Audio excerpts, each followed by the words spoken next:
ड्रायमॉप करताना बरेचसे जण चुकीचा ड्रायमॉप करतात. काय करतात? चुकीचा ड्रायमॉप की समोरून पाठीमागे येतो आपण ड्रायमॉप. बरोबर आहे की नाही? आता पाठीमागे डोळेच का आपल्याला? मागून येणारा व्यक्ती ऍक्सिडेंट होऊ शकतो की नाही आपला. आणि हा जो कचरा आहे, धूळ माती, ती आपण सगळ्या कपड्यांवरती घेतो. त्यामुळे अशा चुकीच्या पद्धतीने ड्रायमॉप करायचा नाही. कधीही हातात हँडग्लोव्स कंपल्सरी घालायचे. असं उभं राहायचं, नीचे राहिले, एक हात इकडे इकडे, आणि इकडे कॉर्नर स्कर्टिंगचा कचरा ठेवून बरोबर समोर समोर आपल्याला झिकझॅक पद्धतीने ड्रायमॉपिंग करून घ्यायचं आहे.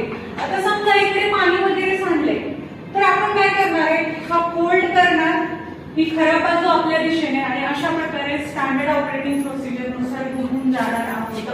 आलं का लक्षात सर्वांच्या?